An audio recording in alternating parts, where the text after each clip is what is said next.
Yes, I can. Oh, good, good. Okay. Yes, thank you, Anna, for that introduction. I do want to thank you all for coming tonight. I just want to thank you. I think tonight we're amongst, let's say, some friends, and tomorrow we've kind of invited the city, but we'll just see who turns up.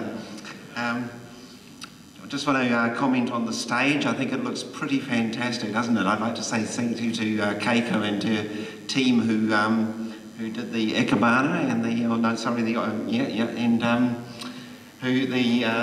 cranes hanging from the roof there from Jonathan. I just want to thank him for that. And you'll see that there was a big team out here today just decorating everything and setting up stalls and doing all that sort of work, and so that's all for tomorrow. But tonight we are celebrating the 50th anniversary of the Japan Society. And personally I know what it's like to be 50. And so, I don't know what it's like to have we've got a society that's been around for 50 years. I've had people ask me if I was there at the start of it, and no, I wasn't. It was started long before I came on the scene.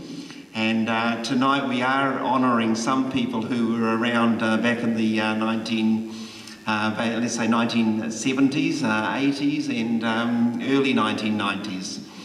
I became involved in the society in about the mid-1990s, and Kumika and I have been involved in running the society since then. Probably about 1997, 1998 when we officially took over running the organisation, and we've enjoyed meeting a lot of friends and making a lot of acquaintances along the way.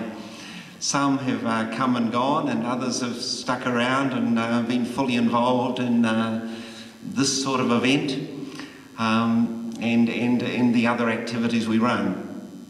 The hub of what we do is still the conversation nights, the conversation exchange nights, which used to be held at the Auckland College of Education for many, many years, and are now held at in the city, in the Pioneer Hall in the city.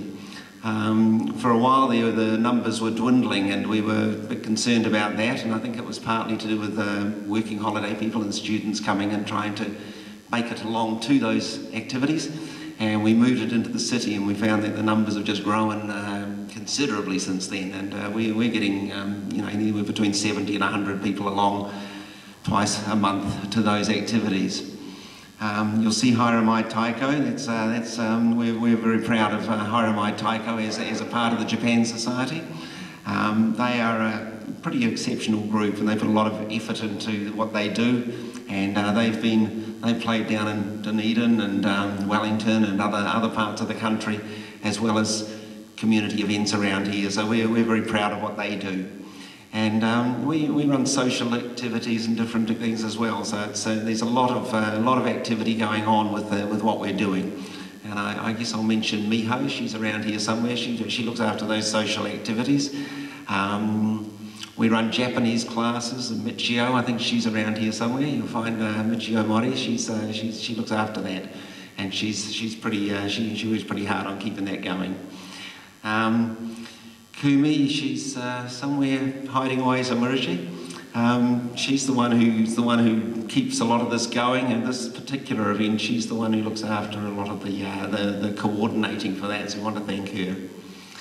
I do want to thank our guests coming from Japan tonight. Just want to thank them for coming down here and supporting this event and getting involved in it. I want to thank our guests from Dunedin's Otaru Association, and from the Wellington Sakai Association. Russell and Linda Hiromi, thank you for coming, and for Bill Woods coming up from South Island as well.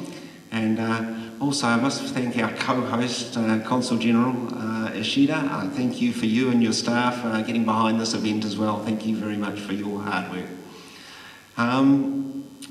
We really do appreciate what you've done, and we hope you're going to have a very good night here.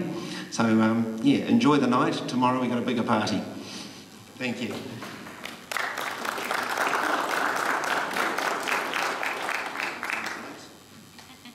All right, thanks, Anna. I could try to be this tall. Anyway, it would be nice. I would now thank you very much, Stephen, for that welcome speech, and it is wonderful to see the effort that goes into this event, and of course tomorrow we're all very much anticipating that a lot of ordinary people will come along and experience something about Japan and learn about the festivals, about the events and the celebrations that go on throughout the year, as well as have a taste of Japan. So we hope that ordinary New Zealanders will come along and they'll try takoyaki and, despite it being octopus and okonomiyaki, all sorts of food. We are anticipating and very much hoping that this will open more doors to celebrate the relation that we have between New Zealand and Japan. I would now like to ask Consul General Mr. Ishida if he may perhaps come up to the stage and say a few words, please.